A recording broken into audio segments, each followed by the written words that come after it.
It's been described as a significant red flag for fraud, owning multiple companies that bill Medicaid. It's not illegal, but it is one of the things investigators look for. Investigative reporter Kirsten Swanson has spent months digging into this phenomenon to better understand the business of billing. It starts with just one name, Bashir Omar. That name, we discovered, is part of a complex, complicated web. But let's go back to Bashir for a moment. Bashir Omar has not been charged with a crime, but he did pique our interest. Here's why. Records show he is the CEO of Kettle Health Incorporated. The licensed care provider received more than $1.5 million in Medicaid reimbursements from 2021 to 2025. It billed Medicaid in 4 different services, all of which have been designated as high risk for fraud. Kettle Health actually closed at the end of 2025, according to DHS records. At this point, it's unclear what happened. Bashir is also listed as an incorporator of WellHub Inc. The threads, Mohammed Saeed is president of WellHub Inc. He's also the owner of 2 other healthcare companies. led us from one individual Abdirahman Adid to another. He's also listed on WellHub's business filings, along with Omar and Saeed. And to businesses So we went ahead and looked WellHub up. that left us with more questions than answers. Found out that they had a website, which now doesn't work anymore. On the website, the address is listed as 123 Recovery Street, Minneapolis, Minnesota. That's not a real place.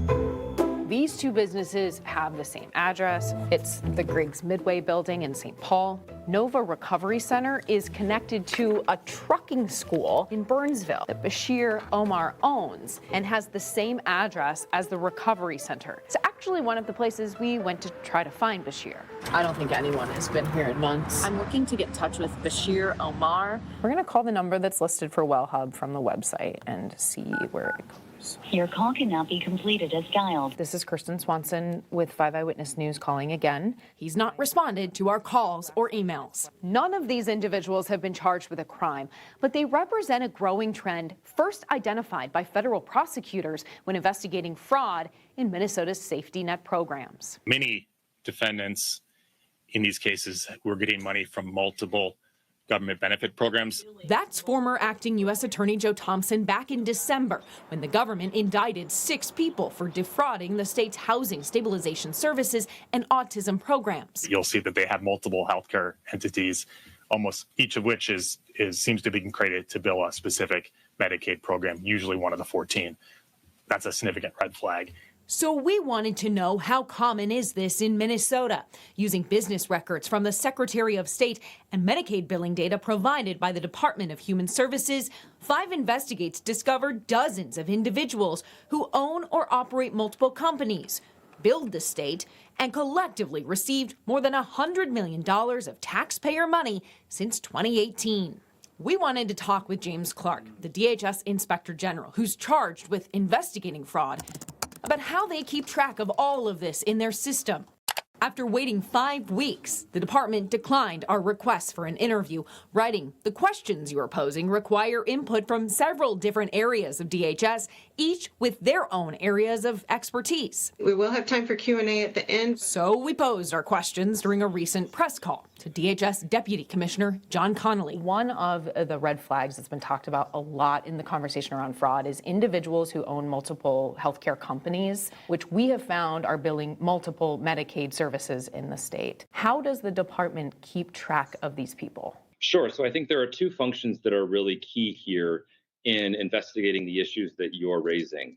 Number 1 is how we enroll and vet providers on the front end. Connolly says the Office of Inspector General also keeps records on licensed providers in the state. Irrespective of whether or not someone is licensed, as a licensed provider, there are provider records that rest with provider enrollment and compliance. But how are all of those systems talking to each other? Well, certainly we have staff that share information internally, and I think systems integration is part of the goal of what the governor has rolled out in terms of modernization of our information systems platforms. But right now, there is no singular space where someone anywhere in DHS can go to look up an individual and their connections to those businesses. We do do have multiple databases with different teams. And like I said, they share information with each other, but there is not a single record with respect to all of the different elements of licensing and provider enrollment. Meaning the state currently does not have the technology to easily make connections like these.